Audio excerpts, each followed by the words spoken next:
Ni kɛra maa ɲɛmaa ye Mali jamana kɔnɔ Yusu, k'i ka sabali, Yusu i ka kɛ i ka dɔn ka fɔ ɲamando ye, a bɛɛ lajɛlen ka k'i la, a bɛɛ lajɛlen ka ku i la, ka kanubaw fo Mali kɔnɔ ale ni Mali kɔ kan, sango ta maa mun bɛ yen nin waati in na n'olu bɛ k'a lajɛ, Renouveau télé sanfɛ an b'u fo ni k'u waleɲuman dɔn, Renouveau FM ale sanfɛ 98 buruburu kelen, Farangwa radio mun bɛ yen n'olu sɔgɔlimana nin waati in na, an b'u fo u ka timinadiya n'u ka wulikajɔ la, sanga ani waatiw bɛɛ lajɛlen la. Tarawore marhaba somo bedi mba yemo ka kɛnɛ I ka kɛnɛ kɔni basi tɛ na ahaba k'i fo k'i wale ɲuman dɔn buramuso ɲalen basi t'a la I yɛrɛ bila foli la I kɔni ye ka dɔn ka fɔ ko de wuli sa dɛ ne sani tɛ ka dɔ fara cɛsiri kan wa bɛ cɛsiri de dɛ an b'i fo k'i wale ɲuman dɔn Yusu bi ye tarata ye an bɛ ka dɔn kalo tile 7 la juin kalo I ka dɔn san 2022 Yusu min ye kunnafoni gafe nin y'a waati sɛbɛn caman b'an bolo kɔrɔ nga sɛbɛn bɛ ka dɔn faransikan la walasa ka bama yɛlɛma e ni ne an bɛ bi walasa I ka dɔn ko o sabati o siratigɛ la groupe Renouveau ale hakilina ye ka kunnafoni cari fa bɛɛ lajɛlen fɛ k'an kana tɛmɛ dugula k'a ka dɔgɔ min ye ka dɔn kunnafoni ɲuman ye a sɛnsɛnlen n'a sanuma k'a di maaw ma ka sɔrɔ a ma kɛ ni gɛlɛya ye an fana y'an tigɛ bɔ k'a di radio caman ma Kɛrɛwanikaw fɛ radio so 2 sɔgɔlen na bɛnkan ni ka dɔn danbe ka baarakɛlaw fo k'u waleɲuman dɔn ka Kɛrɛwanikaw bɛɛ lajɛlen fo danti foli min na min ye ka dɔn ka fɔ jijenikaw fɛ radio danbe ale sɔgɔlimana ni waati in na a baarakɛlaw k'u fo ni k'u waleɲuman dɔn ka dɔn danti foli min na radio yɛrɛ ko si samara la u ka anniversaire Yusu o baro bɛɛ senna ni ala sɔnna ma an bɛ labɛnw sabati e ni an bɛ taa dɛ bɛnkɛ janginɛ k'a fɔ ni ka waleɲuman dɔn an b'a fɔ ko san o san gere kurabɔ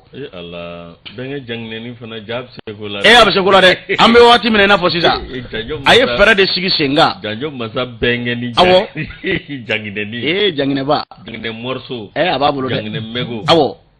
an bɛ a fo ni ka a waleɲuman dɔn radio yɛrɛ ko ale ka anniversaire a baro bɛ senna ni ala sɔnna ma min ye kɛnɛ ka Yusu n'an bɔra an bɛ taa Bugunikaw fɛ Buguni kun ka lamɛnbaw bani minnuci bɛɛ lajɛlen k'u fo ni k'u waleɲuman dɔn an ka musokɔrɔba ɲuman bɛ Bafanda k'a fo ni ka a waleɲuman dɔn denfarabɔla don radio faso kanu Welesebugu la kolo karimu k'a kɛra tile 2 ye an bɛ a n'a furumuso fo nin waati in na nin sangani maa se dɔrɔn ale kɔni bɛ ka dɔn a ka radio bila la ni ka se ka kibaruya ɲuman sɔrɔ ka sɔrɔ a ma kɛ ni gɛlɛya ye Danaya FM a bɛ Keɲeba ko fɔ Bujalo k'a fo ni ka a waleɲuman dɔn Naro FM pasteur n'o bɛ ka dɔn Moïse ko fɔ an b'a fo ni ka a waleɲuman dɔn a n'a furumuso an ma ɲinɛ Mamutu Maliko Yusu n'o bɔra ye radio I k'a dɔn ka fɔ Nani ko FM Selenkɛkaw sɔgɔlen ma an na bi ala ni k'a dɔn Mahamadu Dunbiya sababu an bɛ a fo ni ka a waleɲuman dɔn ko Fakoli Fakoli kunba Fakoli da ba jamu foli I tun bɛ sumun kɛ dɛ ye sumun kɛ ka tɛmɛ koyi ye ngarabaw caman bɛ I ka dɔn I n'olu ye baara kɛ koyi hali I ka dɔn Marimar e de y'a da la ko Marimar Nafi denmisɛnnin ninnu caman bɛ ne de y'u caman nawuli nka o t'i yɔrɔ dɔn bilen u bɛ nin yɔrɔ ɲini a ye Yusu yɔrɔ ɲini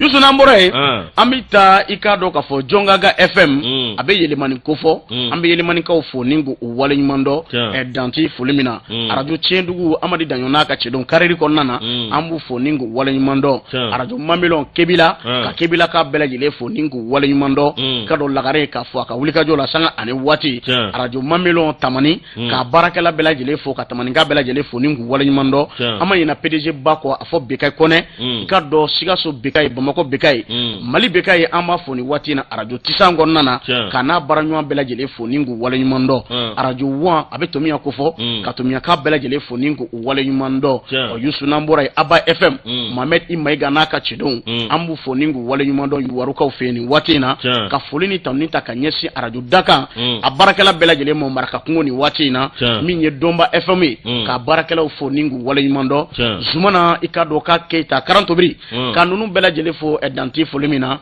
radio Royal Misini an b'u baarakɛlaw fo ni k'u waleɲuman dɔn n'an bɔra yen tuma min na Yusu min bɛ tali kɛ radio islamique la a bɛ Bɛlɛdugu ko fɔ ka Kolokanikaw fo ni k'u waleɲuman dɔn Yusufu Jabi a talika dum Sikasokaw fɛ yen I ka dɔn ka Sikaso n'a lamini bɛɛ lajɛlen fo ni waati in na sango ta maa mun sɔgɔlen b'an na Sikaso sugu kɔnɔna na an b'u fo ni k'u waleɲuman dɔn an yɛrɛ ka lasigiden bɛ nin waati in na Idrissa Diallo Idrisko k'a fo ni ka a waleɲuman dɔn i ka dɔn danti foli min na Youssou n'an bɔra yen an bɛ i ka dɔn arajo ɲɛlɛnni baarakɛla bɛɛ lajɛlen fo Segukaw fɛ yen ka Segukaw fo i ka dɔn danti foli min na Tata Kɔnɛ i ka dɔn Makɔnɛ ka ma fo ni ka a waleɲuman dɔn an ma ɲinɛ Baba Mayiga kɔ i ka dɔn ka ninnu bɛɛ lajɛlen fo danti foli min na arajo Jiba FM ka t'i falajɛ k'u bɛɛ lajɛlen fo k'u waleɲuman dɔn Nema FM a bɛ Kasaro an bɛ Viedabuna furumuso fo ni waati na sitan danti foli min na Youssou n'an ye olu fo tuma min na an bɛ foli ani tanuni ta ka ɲɛsin kanubaw mɔ Mali kɔnɔ ale ni Mali kɔ kan Zoom Africa ale bɛ Bamakɔ yan sɔgɔlenba an na an bɛ ka dɔn Alesko fo a ka timinanja an n'a ka wuli ka jɔ la sanga ani waatu bɛɛ lajɛlen min bɛ tali kɛ bɛɛ sago la arajo bɛɛ sago Kucalakaw Youssou olu sɔgɔlenba na ni waati in na ka u fo ni k'u waleɲuman dɔn a ka foli ani tanuni ta ka ɲɛsin ni waati in na arajo waati ni baarakɛla bɛɛ lajɛlen mɔ Ɲana Ganadugu an b'u fo danti foli min na Kabu kɔnɔna na n'an pɛrɛ Sanogo n'a ka denbaya an b'u fo i ka dɔn Ɲana ni waati in na Tarawele marahaba ni ye i ka dɔn an do ka dɔ ye an bɛ fɔlɔ di e ma Lajosi bi yani ka fɔlɔ d'a ma minnu bolo bɛ nɛgɛ la Seydina Umar Keita k'a fo l'enfant de Kita Kuruni Borofɔ Fuseni Daw joli garçon sans produit bolo bɛ nɛgɛ la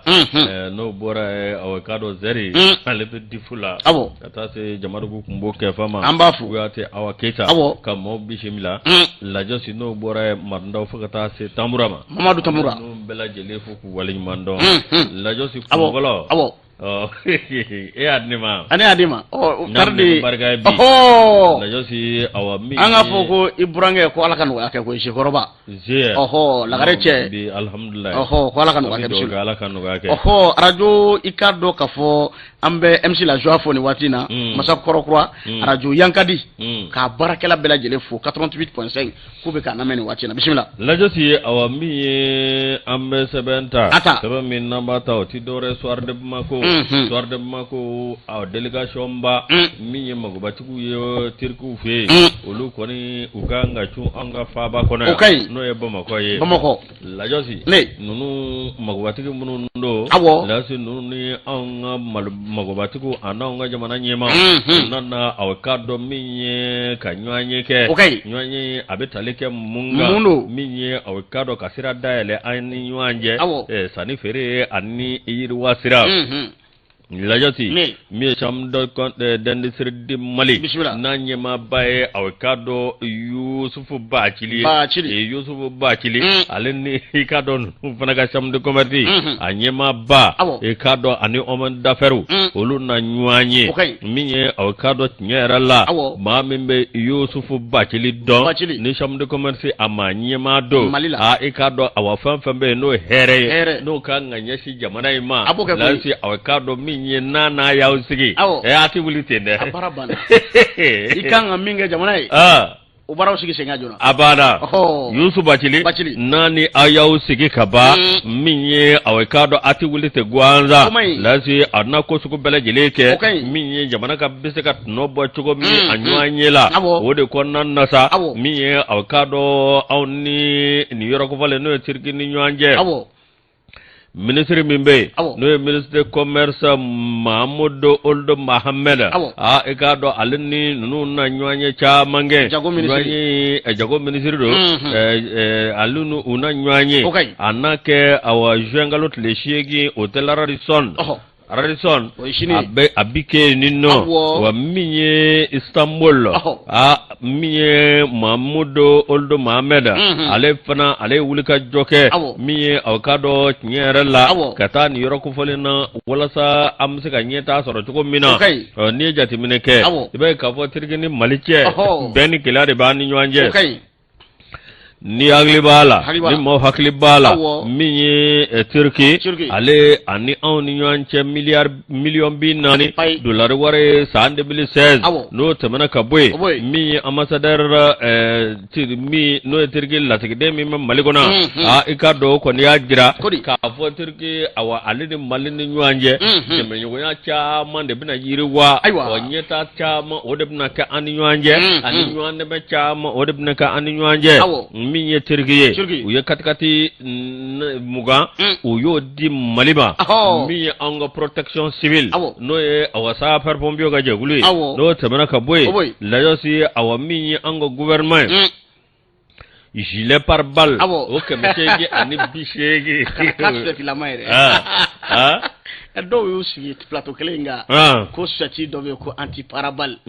ko n'i ye kisɛ ci la fo an ka sɔrɔ k'u sen kɔrɔta de kisɛ kunbɛn Lagos n'o bɔra yen min ye an ni ɲɔgɔn cɛ u ye wulikajɔ caman kɛ min ye aw ka dɔn ka dɛmɛ nasa ma min ka awa terige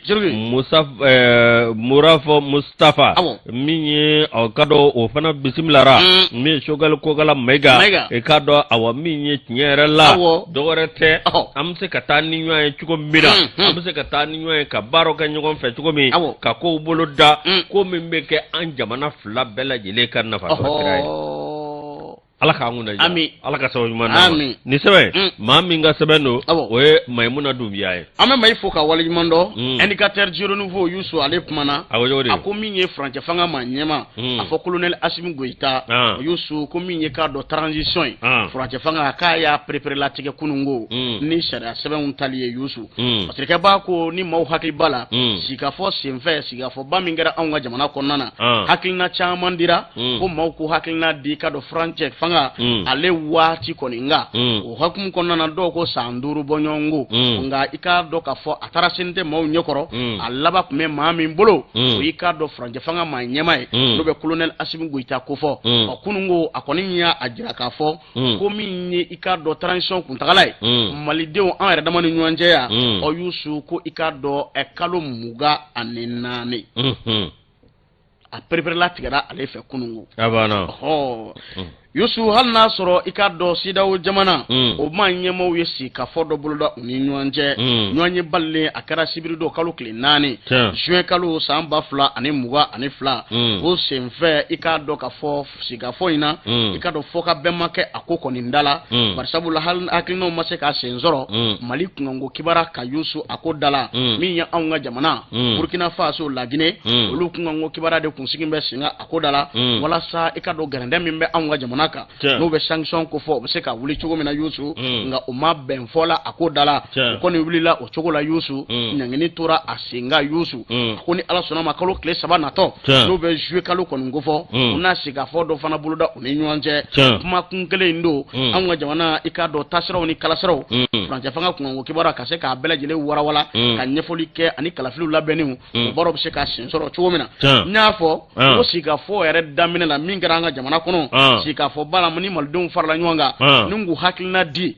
furancɛ fanga ale préparé tigɛli kan kununko de Assimi Goïta bɔra k'a fɔ min bɛ tali kɛ laseli senfɛ laseli min n'a kɛra jabaranin na i k'a dɔn ale kɔni y'a tigɛnɔ bila kɛ o min ye k'a dɔn k'a fɔ minisiri min bɛ yen n'o ɲɛsin bɛ jamana ka kuma lase mu ale kɔni bɔra ni k'a ɲɛfɔ kɔmusolakaw fɛ yen o k'a jira k'a fɔ k'olu bɛnna fɛn min kan o ye malidenw bɛna min kan i ya préparé latigɛ la waati ko kunkanko kibara la ni sigikafɔ hukumu kɔnɔ dɔw ko san 5 k'u jɛra k'a fɔ k'a bila min na k'o ye ka dɔn kalo 24 ye k'a daminɛ marisi kalo tile 26 waati kalo waati min i n'a fɔ sisan o b'a jira k'a fɔ ko n'a tɔtora i k'a dɔn kalo 20 ani F2 bɔɲɔgɔnko ye fasikɛba ko nin kun ti dɔwɛrɛ mɔgɔ hakilinaw bɛ se ka ɲɔgɔn sɔrɔ cogo min na min y'u ka baarabaw ye u bɛ se k'u baaraw sigi sen kan cogo min na a bɛ bila o minɛ kɔnɔ nka maaw sigi bɛ ka don min kɔnɔ o ye kalo tile 3 ye juillet kalo san 2022 min bɛ tali kɛ anw ka jamana ɲɛmaaw o ka se ka na ni fɛnw ye mun bɛ kɛ i ka dɔn sababu ye Youssou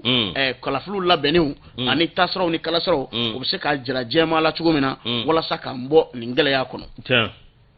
ye kuma in faamu a m'o de ɲini a bɛ i n'a fɔ maa caman ma kuma in fɛn in faamu a banna waati min kun fɔra sigikafɔ hukumu kɔnɔna na ni dɔw ko ka transition kɛ san 5 ye malidenw dɔw ko k'a sama ka kɛ san 5 ye kununko de a préparé latigɛra Assimi fɛ kuma mun fɔra o y'a fara ɲɔgɔn kan a taara CND la o y'a walawala u ni ɲɔgɔn cɛ ka ko jate minɛ a tun bɛ maa laban min bolo o tun ye i ka dɔn furancɛ fanga ma ɲɛma ye Assimi kununko de a fana y'a jira k'a fɔ an ni ɲɔgɔn cɛ Mali kɔnɔ yan anw bɛ fɛ ka furancɛ fanga sama ka taa kalo 24 bɔɲɔgɔnko a banna o jaratigɛra kununko o de ye ko i ka dɔn baara kɔni sigi cogo ye nin waati in na a préparé latigɛra nin cogo in na Youssou ala ka nguna ja lajosi waati mina maaw be ko ɲɛɲinina jamana bɛ se ka bɔ gɛlɛya kɔnɔ cogo min na min ye jɛkulu dɔ bɛ min ye ko plateforme an ko maliko dɔrɔn min ye aw bon ne ma se ka min faamuya yana an ka kɛ sogale filɛ ani maa filɛ an ka Mali lajɛ dɔrɔn an bɛ se ka bɔ gɛlɛya min kɔnɔ an ka bɔ o kɔnɔ sogali tɛ putere maliko la wa n ka de asuma n ka mɛ surukuba ma Ibrahim do idwani do Ibrahim nana ma nka mɛ surukuba ma idwani do Ibrahim do ninnu fila si tɛ foyi ye maliko la donc Mali ka lafiya ani Mali ka ɲɛta o de bɛ malidenw o de fɛn ye Mali la asumu bɛ taa a bɛ Mali to yen sogale bɛ taa a bɛ Mali to yen i n'a fɔ jamana ɲɛma tɔw tɛmɛna cogoya min lajosi an b'o la tuma min ye aw k'a dɔn dɔw kɔni wulilen don dɛ min ye aw k'a dɔn k'u na ɲɛŋɛnɛbɔ min ye aw k'a dɔn ko an ko plateforme an ko maliko dɔrɔn ani espoir malikura EMK ani Kawural renouveau o jɛkulu o ye parti de ya jɛkulu do parti de do olu bɛɛ bɛ M5 de kɔnɔ M5 yɛrɛ parti M5 ye mun fɛn ye u ka anniversaire kɛra dɛ M5 ta ye min ye dɔrɔn an b'a fɛ ka IBK binna a banna hakilina wɛrɛ t'u la bilen mun bɛ yen donc ni hakilina tun bɛ an bɛ se nin na n bɛ min f'i ɲɛna kabini ne ye M5 ye ne ko ninnu kɔni bɛ ka IBK bin u bɛ ni IBK bin a laban cogo ye jumɛn ko mais an b'a kɔ ye Madame Sikɛ Tuso ale da kɛ ganw ka bɔ ale da kɛ mais bɛɛ kun sigilen don n'o ye Cheikh Umar Sissoco Malikura ale da kɛ bɛɛ sigilen don n'o ye an ko Malikura n bɛ ka dɔ ye ko Kawural ne yɛrɛ tɛ nin fɛn in dɔn min ka Kawuji min ka fini faralen kɔ o fana ye min fana ka fini fara ngo de fɛn problème ye o de an ka tiɲɛ yɛrɛ fɔ ala ka jaka d'a ma ko cɛyara jamana kɔnɔ ala de b'an bɔ a bɔda ɲuman fɛ aw bɛ kɛ o a finman n'a jɛma Masaramani ɲɛ b'a bɛɛ la an ka taa ko n bɛ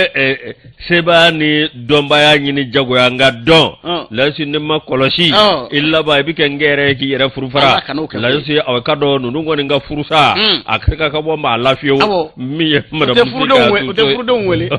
furu sara min ye u y'u furu sa ka bɔ M5 lajosi min ye aw ka dɔn an ko Mali dɔrɔn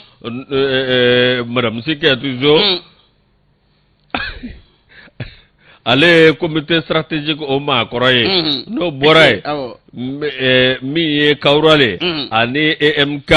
ni ma sɔrɔ dɔwɛrɛ fɛ min ye avocat docteur Choguel Kokala Mayiga n'ale avocat primature maa ɲɛmaa bi ni ye ni jɛkulu ye lase avocat ninnu kɔni ye avocat a jira diɲɛmaa la olu t'u yɛrɛ y'a kɔnɔ min ye avocat Jean-Gallo tile 2 san 2022 o ninnu kɔni y'a jira k'a fɔ min ye olu yɛrɛ saba ka bɔ M5 la lajosi ye avocat min ye tiɲɛ yɛrɛ la M5 u ye wuli ka jɔ bonyana min ye Ibrahim Boubacar Keïta ale bɛ se ka bɔ fanga la cogo min na lajosi min ye nin maa kofɔlenw ye bi n'a ka bi Choguel Kokala Mayiga ale ye min ye tiɲɛ yɛrɛ la comité stratégique o maa ɲɛma M5 RP min ye tiɲɛ yɛrɛ la k'a b'a ka sebaaya boli avocat dɔ maaw kan wa a b'a boli la jɛkulu kan min ye an ko Maliko dɔrɔn o kɔni y'a jira k'a fɔ Choguel Kokala Mayiga k'a kɛ n bɛ avocat dɔ min ye M5 RP k'a kɛ ŋɔni ye a kɔni b'a fɔ cogo min ka d'a ye an ka ngolobata sabula maa ci ta kuma dɔn an ka taa a banna lajosi o de kɔnɔna na min ye ninnu kan bɛ ka kuma sugu bɛɛ lajɛlen ta ni k'a fɔ Choguel Kokala Mayiga ni k'a ta k'a sɛgɛrɛ lase avocat dɔ min ye démocratie k'o tɛ ye jɛkulu in kɔnɔ jɛkulu in kɔni kɛ n bɛ avocat dɔ Choguel Kokala Mayiga dɔrɔn a n'a nɔfɛnbaw lajosi n bɛ min f'i ye ni hali ye mɛlɛkɛ kɛ Mali premier ministre ye a tɛ se ka maaw fara ɲɔgɔn kan a tɛ se ka maaw gérer kelen n b'o fɔ dɛ malikera andegele no mina malikeme mishibade begini dabri beba fe ki dabri ashina onimnu machine zoro tu kota deni sesa ka sen digi bomunu bana be no lu be siminina olu ta fe ku dabwa la ma wore dakadwa aw fana chemaina tariman va mu ne tema ten fo la jozi mi awakado ni ndande ma wole me blane ko de kemme je sababu ye bi akagelado M5 RP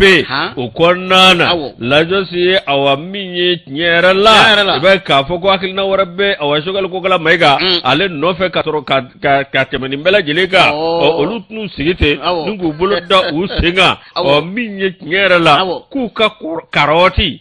la jozi ka mo mu bolo de minye ka awasho daga lansi amonu bolo eko chodaga amona foka awa adaga fara lansi opma awa minye premier sugor ko kala mega ko bi ko ka gela bolo bo ani mama wulila nyanve olu chama me olu kame ko uma bobi aywa ala kanya ka dama amina rabbi kunu ni bitekele ha afo ebedama la fiya ko kaural ko president ko El Hadji Umar Abu Toure president de kaural renu no wona retene jakulo ibado chibe chendo ibado me itika don tuwena kwa no nate izo ala kanya ka dama wa mo ibe ma kurani do de wulile malla mamunu era sente kala kare ne be sra mi nyo de fo parce que uga mali fin betene pouvoir betene hali mun fle gringa jola sisa ne ala fanga du machine mun be fanga la chine olu de fana na ke opposition ça de mali era sine boko ka ya fo chugo no do mali sine bo chugo ka mais ala ka hakli ma nambe non ni bara ni mugo bara ma foka politique ke mechoy ibe politique ibe bara do la ibe politique ni ya to me bolo ba jede ma chama be joro chama na bi ibe chama ga bara do non ibse ki tu bara do la ibe se ka taka bla ro do la mais bibina chama be joro chama na ya do time do ga mechoy de gara politique nous take voilà nous te politique do il y a des jeunes en yuye yangoy tamani fasire anga tamani fasire yusu ikado fasire ke ba ale pumana malikle ikado apumane do yusu apumame feminga ibo donwa je munkan kura do shigimbe singa sisa mali kura ikado tasira yusu ka ministru wele ukana ukase ku haklina di ukachake da uka uyebara men sigi singa kabini kado ka fo udona ikado ministry barala franche fanga hukumu konana wala sa unisigi la do mbise ka gure nywa na chugomina ka family chama nsoro ukabarala atakumuga ani worona ikado yusu obaro sigira singa ORTM sanve komsola ka wele kumblambe mamima bakari dumuya ministry mimbe no nyesime barako ni baradege kumo akoni nana ninga na wala le chamange akachake da ye yusu ale kungo kibarawla komsola ka ORTM ale ni kado journal lob ulumo we ngali chamango ye family chaman fanake akoko ni ndala ministry kon bora ninga puma chamanvo mimi talike mali barako kungo kibarala sangota musola ka uni shifunda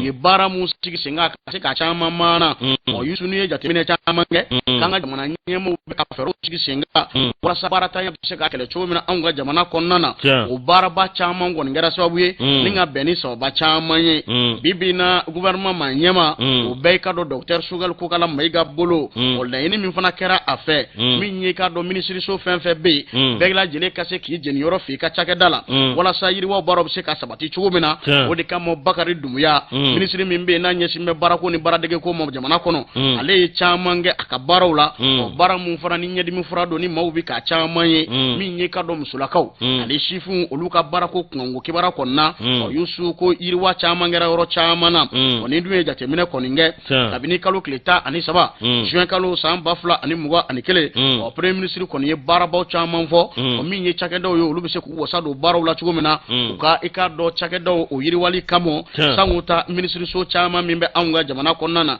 fero sigira singa o ngani jatemine ke ministry kumana akoni ya jira kafo ko jongo ala ambe domina ina fo bi kala bi ke kala njan chama ngbe ke nga ikado kafo projet mumbe ni mabu wasado la kosobe ako esene fa belaide abana o kaba nyini shifu mfe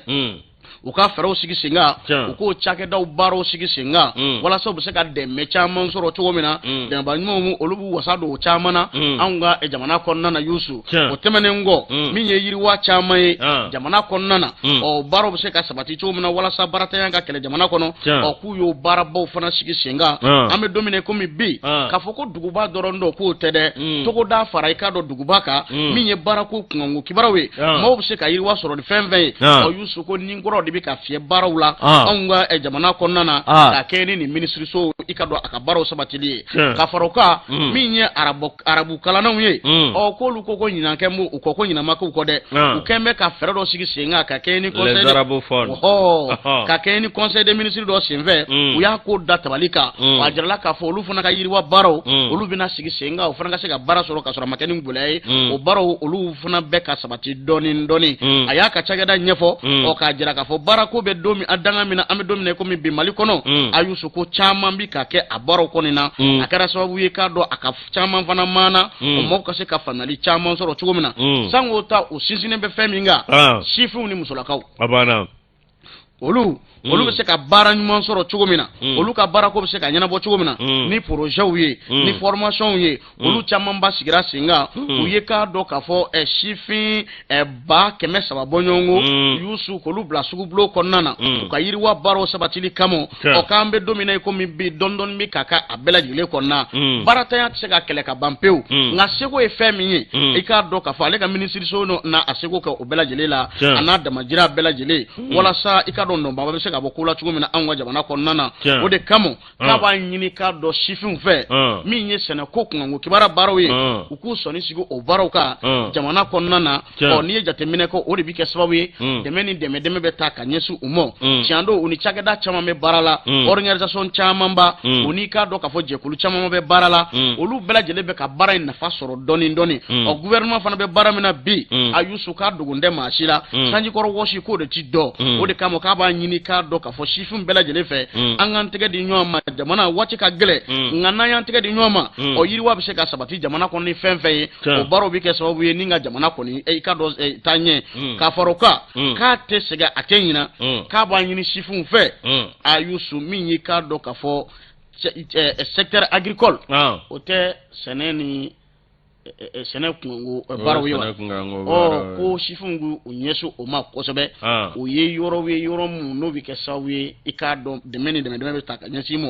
o yɔrɔ min bɛ kɛ sababu ye ka jamana yiriwa o ye yɔrɔ min bɛ kɛ sababu ye i k'a dɔn i ka tɔnɔ caman sɔrɔ i ka baaraw la a yiriwa kama ɔ k'an bɛ don min na komi bi n'an y'an tɛgɛ di ɲɔgɔn ma a jamana in ale bɛ yiriwa a ka baaraw la kumaba a ye caman fɔ ɔ maaw ye nimisiwasa caman sɔrɔ a ko kɔni da la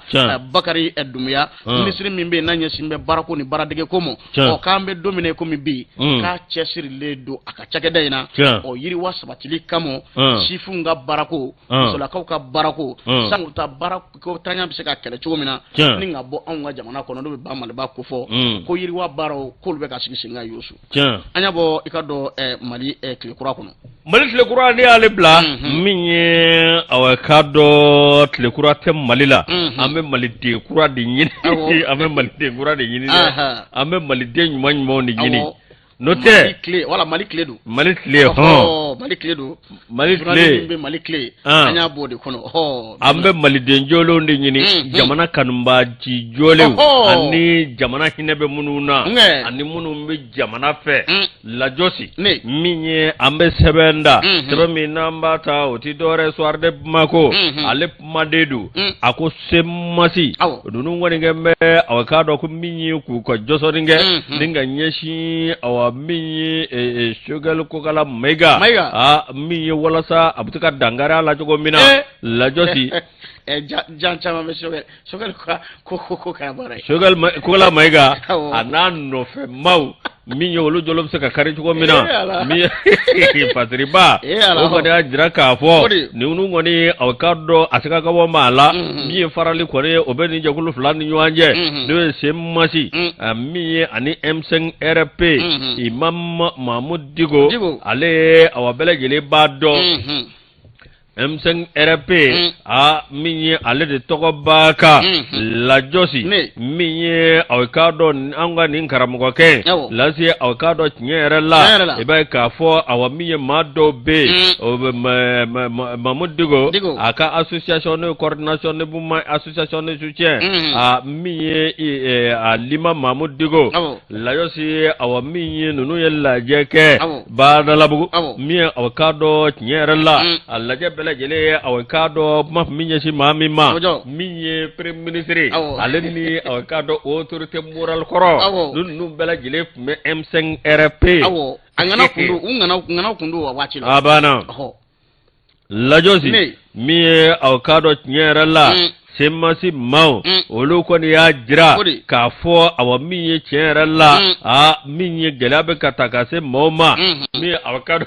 ko kala mega anan no fa mawi a ikado ku te fo toye unu beteme na bele gele opuma olu tije na ble ikado ka karambo ka anu ga manyema no usasa mamudi diboy mamunu mbe awkado ka awa minye puma bauta ani puma do ta kala te puma mununa ninga nyeshi ni ma ko vole ma olu tije na ble lasi awkado nindo kunywana jede ka laja ku bina awa minye mini mingera M5 RP mau oluka anniversaire o savla ay savla soro ala kono ne bitekele anata olufmo onyebla bara odela lajo su ode konnan sa miye awkado l'éclairé Mahmoud Dugo aka alesage ano fema munumbe olukon ngoko awkado miye nyere la obe jamana parti politico anikado mawara munumbe société civile miye ku ka fara aluka miye awkado ka laje umse ka akila jaga bo chugo mina ninga nyeshi awkado malide bela jelema mali cheni muso ikado ninake awa bengan sebe uni nywaje wala sa ka laje gela mimbe awkado fere bse ka sora la chugo mina ore konna nasa miye awkado ningera awa miye semasi uluka awa siège ola o miye awkado ninko bela jelenye ibe ka fo awa mami B no porte-parole M5 RP ore ni maboka akabi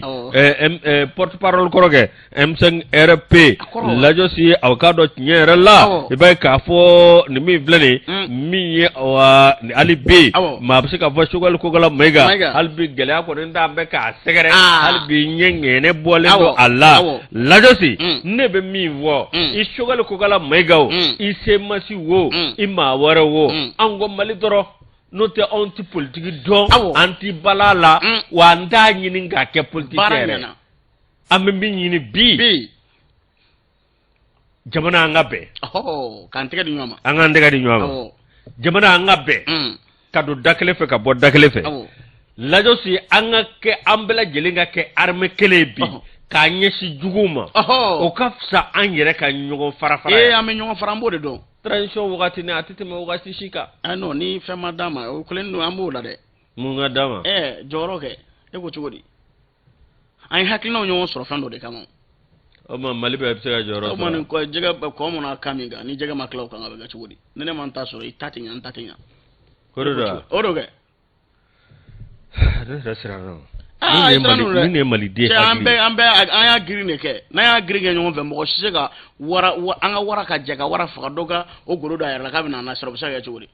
lajas wallahi inta simundo wallahi inte shogal do min dondoro o he malidi anga hina mallati ta anta ben dadela anta bandala de dusugunte o alaga hina ambela ka hina na aka hina na de chodi ka jamana boni jugo ina ke o faneche alaga hina ambela no te ekote ko abina fo mali alani wallahi ko mali ala sega wallahi mali ala sega ne o ko mali abali anga mega doni mi daku me mi fina ka bop mala apekera ala nyana wallahi masnogo akale nogo masnogo amajinga apekera abi bengani ado c'est comme ibiga tana mungu ya opposition abi olu do yejo rosoro kono kuma ni kuma tikele mais fin rebe sigi politique ko be sigi ko chugodi la mais ne be min fodro surtout attendez bandaw ka fana ko wagati la du caman kun tɛ ka kuma o caman panna dɛ non i jɔ sa non caman panna dɛ n'a ma kɛ bandaw ka wagati la minnu bɛ ko opposition bi ou bien fɛ olu kun tɛ ka kuma o bɛ kuma dɛ sinon bandaw ka waati n'i y'o fɔ sisan a sɔn tan bandaw bɛɛ fɛnɛ Sogɛli yɛrɛ kuma ayisa a ko sente ko minnu ayisa minnu Sogɛli ninnu tɛ a fanga la bi wa Sogɛli ninnu bɛ kuma o mais dɔw de tun bɛ jɛkulu dɔw la parce que olu ka mɔgɔw tun bɛ gouvernement na yalima olu yɛrɛ tun bɛ gouvernement na olu fana tun tɛ kuma la o yɛrɛ magara de tɛ yan Ala k'an kunnaja i ka jo nalen ministère la cɛ i t'o kɔ bila sa donc i bɛ Mali kɔ bila o ye o tɛ jona i b'o ko Ala k'an kunnaja Tɔrɔ Mago an ye ni sama ka bɔ a kɔnɔ la jara ka sɛbɛn même si ça ne va pas ça va an ka taa sugu la groupe commerce i ka dɔn a ma ɲɛma an b'a fɔ ka waleɲuman dɔn Ablaye Mayiga an ma ɲinɛ i ka dɔn ka fɔ Mariam Diallo ko nin waati in na an ka musokɔrɔba ɲuman Kaɲa Aja Sanogo an b'a fɔ ni ka a waleɲuman dɔn Danti foli min na Adamu Sisoko Madame Traoré an b'a fɔ nin waati in na Banangabugu la an ma ɲinɛ Tanti Jaba kɔ an m'an sɛnsɛn ka taa sugu la nin waati in na Madame Sall Josi Mali ɲalen awɔ Musa yɛrɛ wasolongaw ka sɔrɔ fɔ kɛnɛ an b'a fɔ ka waleɲuman dɔn hali bi cɛnin missionnaire de awɔ cɛnin missionnaire ayiwa Fusendawo an b'a fɔ nin waati in na ka waleɲuman dɔn Danti foli min na ka kanubaw fo balabada foli Danti foli min na Fusendawo baara ɲana ka dɔn an b'a fɔ ka timinanja la an bɔlenkɔrɔ ko sugu la Yusu min ye ka dɔn kunnafoni a b'a an bolo kɔrɔ min ye 15 de l'environnement a ta ko 23 baaraw Yusu Vision Énergie Mali olu kɔni y'a jira k'a fɔ min ye 3e pont Adama Sufi Adama ka yɔrɔ fanfɛla ko n'a jiri fiɲɛ ka dɔn 500 k'o turu ba joli b'a ale bolo kan a yɔrɔ la a ko k'a bɛ bila minɛ min kɔnɔ o ye ka dɔn dɔkun min bɛ sigi sen kan ka dɔn sigida kunkanko kibara kama n'a a baaraw ɲɛnajɛra kalo tile 5 juin kalo a bɛ to senna fo kalo tile 17 juin kalo san 2022 Société Vision Énergie Mali o n'a a diyaw fo ka taa se ka dɔn cakɛda min bɛ yen n'o ɲɛsin bɛ ji ani kungo o lakanali mɔ olu kɔni y'a jira k'a fɔ u bɛna jiri caman kɔni turu a sen fɛ walasa jakungo ko kɛlɛ ka bɔ anw ka jamana kɔnɔna na n y'a fɔ n ka baara ninnu baaraw sigira sen kan Yusu a kɛra kalo tile 5 Premier ministre a kuma ale ka yamaruya kɔnɔ a kɛra Buguni bani minnu cɛ a b'o ko fɔ Premier ministre Dr Sogɛli Kokala Mayiga a y'a baara ninnu baaraw kɔni sigi sen kan a ko min ye i k'a dɔn k'a fɔ dugukolo kunkanko kibara a bɛɛ lajɛlen bilala o minɛ de kɔnɔ Yusu min bɛ kɛ sababu ye jamana a bɛ se ka lafiya cogo min na sanba ka se ka suru ni jiri turula ni ka sanuya baaraw sigi sen kan o bɛ kɛ sababu ye k'a dɔn yiriwa bɛ se ka na cogo min na anw ka jamana kɔnɔna na ni ka a jakungo kɔni k'o kɛlɛ min ye Vision Énergie Mali u ka maa min bɛ yen n'o ɲɛsin bɛ i ka don ka marketing ko ma n'o bɛ i ka dɔn kunnafoni ko fɔ a fɔ Mahamani Mayiga ale kɔni ko bɛɛ lajɛlen ni i seko kɔni don jamana ale yiriwa kama o de kama olu seko ye fɛn min ye o de ye ka se ka baara ninnu sigi sen kan nka n'i y'olu yɛrɛ ka cakɛda lajɛ n'u bɛ Société Vision Énergie ko fɔ olu ka baara ɲɛsinnen bɛ taaji feere de mɔ ale ni tulu n'a ɲɔgɔnna wɛrɛw o tɛ u bali u ka baara tɔw la n'o bɛ tali kɛ i ka dɔn kungo kɔlɔsili baaraw la n'o bɛ tali kɛ yiriwa baaraw la anw ka jamana kɔnɔ o de kama jirituru u kɛn bɛ k'u wasa don o la n y'a fɔ jiri fiɲɛ 500 bɔ ɲɔgɔn kɔ ba joli b'a bolo fɛ 3e pont yɛrɛ kɛrɛfɛ Sufi Adama ale ka yɔrɔ yɛrɛ nɛgɛkɔrɔla la k'u bɛna o jirituru baaraw sigi sen kan anw ka jamana kɔnɔna na a bɛɛ bila minɛ min kɔnɔ jirituru baara ani ka dɔn dɔkun min sigi bɛ sen kan min bɛ tali kɛ ka dɔn 15 de l'environnement na o baaraw sabatili baaraw a nafa a n'a yiriwa kama o de kama u bɛna o baaraba ninnu sigi sen kan a ko ɲinan ta u kɛn bɛ ka bolomafara caman kɛ a ko kan laɲini min ye ka Bamako sanuya ka Bamako kɛ manamani yiriwa bɛ se ka kɛ cogo min na sanko ta 3e pont fanfɛla a Yusu ko maaw bɛna ɲɛda kuraya a ko dala dɛ u n'u dɛmɛbaw Vision Énergie cakɛdaw mairie min bɛ ka don commune 1 kɔnɔ commune 2 fo ka taa se eaux et forêts mɔ lɔgɔliso minnu bɛ yen n'olu tigɛ bɛ ɲɔgɔn bolo u n'a ye k'a dɔn yɔrɔ ninnu bɛɛ lajɛlen furan k'a jɛ Yusu ni ka yɔrɔw labɛn ka ɲa k'a cɛ ɲa walasa i k'a dɔn a bɛ se ka kɛ yɔrɔ ɲuman ye cogo min na maaw bɛɛ lajɛlen bɛ se k'i ɲɛmada yɔrɔ ninnu kan cogo min na Mahamani Mayiga a y'o kuma kɔni fɔ a ko bi in na olu ka cakɛda ye cakɛda min n'a bɛ ka yiriwa baaraw kɛ a bonyalenba fana don anw ka farafinna kɔnɔna na bi in na nka u bɛ baara min na yiriwa baaraw don yiriwa wa kuntakalaja baaraw do u ka baara bɛ ɲɛsin fɛn fɛn ma jamana kɔnɔ bi na o ye cakɛda caman ye lakana sira fɛ u bɛ dɛmɛ don o yɔrɔ la n'o bɛ tali kɛ i ka dɔn k'a fɔ sécurité routière n'a ɲɔgɔnnaw ale ni ka dɔn éducation n'o bɛ kalanko kɔfɛ ani sigidaw u bɛɛ i ka dɔn ka baaraw bolo bɛ ɲɛsin olu bɛɛ lajɛlen ma ka dɛmɛ ni dɛmɛ a kun ye min ye fɔlɔ la tɔgɔ min tun bɛ da Bamakɔ la i b'o dɔn wa Vilko Keita voilà ko tɔgɔ kɔrɔ de sigi Bamakɔ ma u bɛna o baaraw de sigi sen ni yirituru ye ko kɔrɔmasuru ye mun ye san tɛmɛnenw na i k'a dɔn rond-point Bazumana Ba Sisoko a Youssou commune de kɔnɔna na k'u ye baaraba caman kɛ o espace vert kɔnɔna na Youssou ka fara o kan min ye commune de kɔnɔna na Youssou jirifiɲɛ 230 bɔ ɲɔgɔn ko u y'o fana turu ka kɛ ni journée internationale de l'environnement ye n'u bɛ l'environnement tɔgɔla don kɔni ko fɔ Mamani Mayiga ale kɔni sɔnni sigi nin kan ko nin baara in kɔni ninnu do baaraw bɛna sigi sen kan ni Ala ma basi kɛ sibiri don an bɛ taa kɛnɛ kɔnɔ dɛ an bɛ taa kɛnɛ kɔnɔ nka lajosi tiɲɛna o ni baara mais sigida mɔgɔ fana de kan k'a lajɛ k'u janto yiri ninnu na ani mairie fɔlɔ la min tun bɛ kɛ k'an to ekɔliso la ekɔliden kelen yiri kelen a banna dugu jɛra dɔrɔn i bɛna sɔrɔ i bɛ n'i ka yiri sɔn a banna a tɛ kule ka yiri ka sa u k'olu sen ale bɛ ekɔliso la Ala k'an kunna ja indépendant an b'ale ta min ye armée ani gacha ani MSA lajosi ninnu kɔni ye aw ka dɔn État islamique du Grand Sahel lase aw ka dɔn Andarabukan maga kɛto ni jakulu olu de farala ɲɔgɔn kan min ye aw ka dɔn ka dangari banbanciw la n'o ye aw ka dɔn État islamique maaw ye lase aw gacha ale ni aw min ye MSA lase ninnu ye jakulu minnu aw ka dɔn ni kɔrɔnfɛmaaw do lase aw ka dɔn olu kɔni ko olu bɛ to jamanadenya la lase aw ka dɔn min ye tile fila in na i b'a ye k'a fɔ dugu dɔ bɛ ko Andarabukan ani aw ka dɔn Tajalɛ nin yɔrɔ kofɔlen ninnu banbanci ninnu ni bingalikɛlaw olu tun kɛ mɛn ka yɔrɔ k'u daga yɔrɔ ye lajosi min ye aw ka dɔn État islamique bɛɛ lajɛlen b'a dɔn ale cɛrin bɛ diɲɛ fan caman na min ye ninnu kɔni ta ti dɔwɛrɛ bingalen ni aw ka dɔn tiɲɛni ni ka ɲɛsin ɲɛma lase o de kɔnɔna na sa i b'a ye k'a fɔ wulikajɔ kɔni kɛra sanga ani waati min ye anw ka jamana ye lase aw min ye an ka wolomasiri tabaw jateminɛ min kɛra olu ni aw ni maa kofɔlenw farala ɲɔgɔn kan min ye aw ka dɔn ka dangari ni min ye État islamique maaw la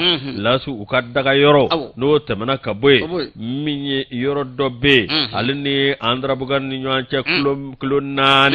o min ye aw ka dɔn Talja cɛ lasi terroriste caman kun dagalen bɛ yen u nana ka na dankari ni maa kofɔlen ninnu na lase aw min ye lɛrɛ 3 an ka wolomasiri tabaw ani a nɔnaw olu kɔni bɛ ka wuli ka jɔ kɛ ka fasa ba ni maa kofɔlen ninnu na a sanga ani waati lajosi min ye u daga yɔrɔ ye u ye caman tiɲɛ o la n'o tɛmɛna ka bɔ yen banbanci ninnu u ye caman fa olu la lajosi n'o tɛmɛna ka bɔ yen min ye mouvement signataire o maaw aw ka dɔn min ye tiɲɛ yɛrɛ la min ye olu ni Elhaji Gamu b'o la ani maa wɛrɛw min ye maa dɔw kɔni kun ye kuma dɔ fɔ k'a fɔ ko aw dangarila Elhaji Gamu na min ye o kunnafoni min aw ka dɔn n'o bɔra ka bin ko nkalon do o tɛ kala kan ko Gamu ka kɛnɛ bi a bɛ gɛjɛgɛjɛ Ala ka dɔ fara caman ba fara a ka kɛnɛ hali Usain Bolt a tɛ tɛmɛ o kan lajosi o de kɔnɔna na sa min ye yɔrɔ min bɛ yen n'o ye aw Gawo ani Menaka ye lajosi aw ka dɔn min ye État islamique maaw k'u ye dangari maa caman na nin yɔrɔ kofɔlen ninnu na lazo o de y'a to an ka maa ɲɛmaw olu ye wuli ka jɔ kɛ ni k'u kunda nin yɔrɔ in kan walasa u bɛ se ka dangari u la cogo min na baara ka ɲi min yɛrɛ kɛ n bɛ ka o ni secrétaire général Guterres kɔni y'a jira k'a fɔ ko Mali ko Antonio Guterres kɛ ko 15% dɔrɔn de tora Mali an ka dugukolo la n'i ye anw kun ko kibaruya mɛn nanzaraw da ayiwa Mali sara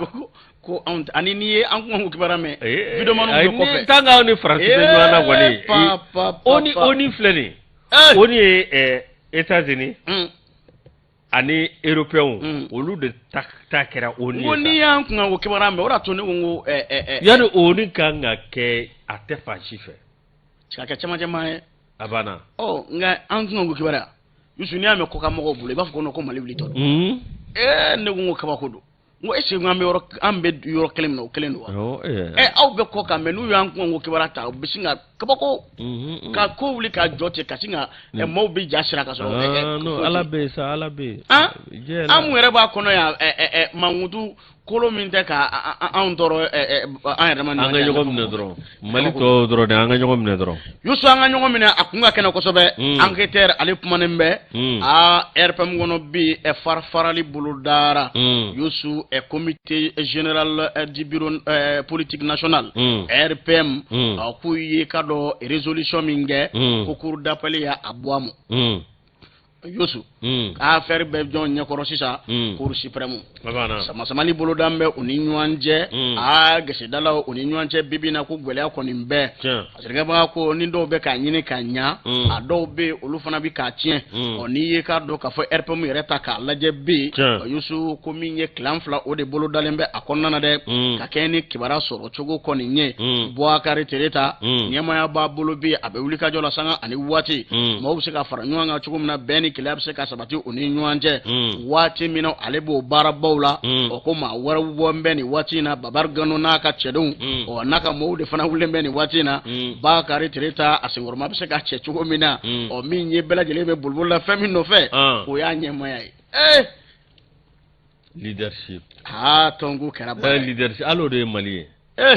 ne y'a sɔrɔ ne m'a sɔrɔ minnu yɛrɛ bɛ bolibolo i bɛ ka sara ka tile joli kɛ ka wagati joli kɛ an ma Babari Gano ye an ma Temine ye an ma foyi an ka cɛ yɛrɛ fɔ Tereta de ye maaw lajɛ k'u fara ɲɔgɔn kan maaw bɛ se ka don da kelen fɛ cogo min na ka bɔ da kelen fɛ ni maaw y'o sugandi o kɛra kun bɛ min a ko filɛ sa dɛ RPM n'u ye Tereta to yen nɔ c'est fini pour le RPM a tɔ min bɛ yen e ɲɛ bɛ maa jumɛn na ninnu na k'i bɛ se ka kala turu minnu opposelen don a la k'i bɛ se ka kala turu la an ka tiɲɛ yɛrɛ fɔ sa Yusu Bouakari Tereta e ma Sumala ka parti ye wa yan'a ka ɲɔgɔn minɛ a b'a kɛ ɲɔgɔn tiɲɛ texte bɛɛ jɛlen don a banna c'est-à-dire parti ninnu texte bɛɛ jɛlen don ni texte kalanni ɲɛna i bɛ sɔrɔ k'a dɔn ko fɛn bɛ sen na a banna mais n'u ko k'u tɛ baara kɛ n'o ye ko a baara kɛ bon parti ko fana parti ko de Ala ka ɲa ka d'a ma Yusu k'an bɛ don min na komi bi i y'a fɔ min ye maître Babari Gano Mamadu Jarasuba ale ni Musa Temine ninnu ye ka dɔ député ya kɛ k'a kɔrɔ Elhaji Biri Bouakari ka Keita ka fanga tɔ ka dafiri ko ni ye nin tɔ ni tɔ kɛ bala a tɔ tɛ dɛ Temine kɛra a kɛra président do koyi assemblée président do a ma mɛn kɔni dɛ kɛlɛ bɛ kɛra olu maa fila minnu nɔfɛ o olu ta bɛ fara ɲɔgɔn kan tuguni bon nin bɛɛ de bɛ malidenw tigɛ politicien Mali kɔnɔ walahi jamana in ka di sa Yusu parce que i b'a kɔni kuma bɛ bi a ko ninnu de kɔni kɛ bɛ ka t'u yɛrɛ kɛ jɛkulu ye bi dɔwɛrɛ tɛ Tereta bɛ baara min na ko ka senkɔrɔma cɛ n'a baara ye walasa baara bɛ se ka tiɲɛ a bolo cogo min na Yusu ko nin ye ko in sama ka taa i k'a dɔn k'a fɔ kiiri bulon la hali n'a sɔrɔ kiiri caman dajara Tereta la a ka se ka baara kɛ bonya ni karama kɔnɔna na ninnu de ko ka min ye ka dɔn Tereta ye a daba ye ko sunɔgɔ t'a ye dɛ u n'a fɛɛrɛw bɛɛ lajɛlen kɛ ni ka baara tiɲɛ a bolo ko maa mun bɛ n'u ye k'a dɔn ko kɛ fɔlɔ la Yusu bibi na olu de kɛn bɛ ka ŋɛɲɛ ɲimi a nɔfɛ ka fɛɛrɛw bɛɛ lajɛlen sigi sen kan min ye parti tɔn n'o bɛ tali kɛ ka dɔn a sariyaw la ko k'u sen da a kan ni ka a cɔngɔ Yusu maître Babari Gano parti k'a n'a a ɲɛnamali cɛ a ko depuis 2020 waati Yusu min ye k'a dɔn k'a fɔ Jarasuba ye ninnu n'a ɲɔgɔnna fo ka taa se Musa Temine ninnu ma Yusu a ka bilen waati min na olu ma ye dɛ sisan i k'a dɔn k'u bɛ ka nɔgɔya waati min na k'u kɔni bɛ girinŋajɔ la fa bɛɛ lajɛlen ŋɔni fɛ dɔ wɛrɛ tɛ baara ni hakilina min bɛ tereta la ka se ka na baara tiɲɛ a bolo nka n'i ye jateminɛ kɛ n'a farala ɲɔgɔn kan tɔn kɔnɔ bonya ni karama kɔnɔna na ka tɛgɛ di ɲɔgɔn ma a Yusu jugu tɛ se ka se aw la nka ni farafarali nana bolo don aw ni ɲɔgɔn cɛ ko baara fɛn fɛn bɛ yen ni i ka dɔn ŋaniya fɛn fɛn bɛ kɛ yiriwa sira ye tereta n'a jɔw ma fɔ k'u b'o sigi sen kan ninnu bɛ bɔ kɔrɛ fɛ ka n'o cɛ a bolo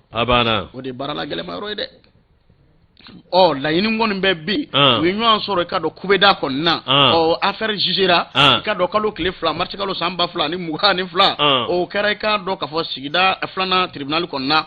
min ye i ka dɔn k'a fɔ fɛɛrɛw sigira sen kan baaraw kula lajɛlen lajɛyara k'o senfɛ Babel Gano n'a ka clan k'u bina i ka dɔn tereta ɲɛkɔrɔ ni tereta ka dalilu a n'a ka hakilina kɔni ye nka o bɛɛ n'a ta u ye wulikajɔ wɛrɛ kɛ tuguni a ko la an bɛ don min i n'a fɔ bi a ko kɔni gɛrɛndɛn bɛ ka se hakɛla bi a Yusu ko f'a bɛɛ ka dɔn Cour suprême ale ɲɛkɔrɔ n kɔni bɛ min dɔn i bɛ ka taalen kɔ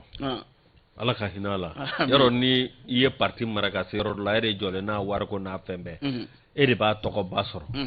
n'i taara parti bɛ kɛ tan de bon i bɛ ka taara ni ɲɛ bɛ maa kelen min n'a taara k'o to a kɔ ni maa bɛ se k'o jigi sɛmɛ o la RPM n'i bɛ a fɔ RPM mɔgɔ yɛrɛ n'i bɛ fanga la jama b'i kɔ o yɔrɔ bɛ de n'i tɛ yen dɔrɔn a banna monsieur le président ni fɛn fɔ ni yɛlɛ ko tɛ bi maa bɛ se ka fɔ maa min ni o galabu ka kɛnɛ a ko la ni a hakili ka bɔ a ko la ni maa bɛ se k'o n'i bɛ ka da ɲɔgɔn ma RPM ko la dɔɔni o ye tereta ye n'o fana bɔra ye ayiwa an k'an sigi k'a lajɛ a kɔni ko filɛ a daminɛ n'an ɲɛna a bɛ ban ɲɛna Yusu ko in kɔni bɛɛ lajɛlen sigi bɛ nin cogo in na nka i ka dɔn nin ko sama-samani min bɛ sen na o bɛna taa tereta bɛ ka maaw wele ka fara ɲɔgɔn kan u ka bɛn bonya ni karama kɔnɔna na ko in bɛ se ka kɛ sababa ye cogo min na tɔndenw ko nin kana fari fa dɛ u ka to tɔn hakilina kɔ u ka to tɔn ma ɲɛma kɔ bonya ni karama kɔnɔna na yiriwa bɛ se ka sabati cogo min na cɛba fila bɛ na a ye parti yugu dɛ an ka tiɲɛ RPM kɔnɔna na Alhaji Ibrahim Boubacar Keita Ala ka hinɛ la n'i y'a lawuli bi k'a fɔ a ye ko a ka tɔndenw bɛ nin cogo in na a b'a fɔ k'an ye to n ka da wallahi Soumaïla Cissé la même chose a bɛɛ labanna kiri la kiri ko sisan maaw tɛ se ka ko ɲɛnabɔ ni ɲɔgɔn cɛ fo an ka taa kiri la a ko dɔ bɛ aw ɲɛnabɔ bulon kɔnɔ sa a tɔ tora jɔn ye de adama kɔni an ka tiɲɛ yɛrɛ fɔ ni maa kelen bɔrɔ la i bɔr'i yɛrɛ a tɛ parti ci waati dɔn e kelen ale bɛ komi ni dɔrɔn kelen farala ka bɔ misikulu la ale de bɛ tila ka misikulu ɲini i bɛ tila ka ɲini n'o tɛ o t'i ɲini o kɔni o bɛ adama kɔnɔ a n'anw ka parti parti malien de rire kɛ Gima an ka président Gima ye non fɛn t'aw sɔrɔ ayi fɛn t'anw sɔrɔ aw lafiyalen don vice président o ye si solo ye baara ka ɲi a banna an b'an baara bɔ ni ka tila ka yɛlɛ o y'a sɔrɔ bɛ ɲɔgɔn na Ala ka wula ja Ala ka sababu ɲuman d'a ma Yusu ka dɔn waati kɔni sera i hakili bɛ Sanakɔrɔ gɛlɛn na wa hakili b'a la u ka ladala a sera i ka dɔn ɲɛnajɛ tenue traditionnelle ni Ala sɔnna le 11 juin a bɛ kɛ i ka dɔn INGS kɔnɔna na stade du 26 mars i ka dɔn la Yusu INGS kɔnɔ nɛgɛ kanɲɛ 21 fufalaki don nka walasa ka don kɛnɛ kɔnɔ zorobilen walima ladalafini ka ladalafini fɛn fɛn n'o b'i bolo a kɛra mugu fiyɛni o n ko a san dɔ la n dɔgɔkɛ muso dɔw ta Emmanuel Kulubali kɛ ale muso dɔw ne min fana ka fini ɲɛna saw ɲɛna ni bɛɛ ta ye giriman bɛ d'i ma dɛ denfa Seydou Amadou Jara n'a bɛ wele ko Vie i ka dɔn Yirimajɔ an b'a fo ni ka a waleɲuman dɔn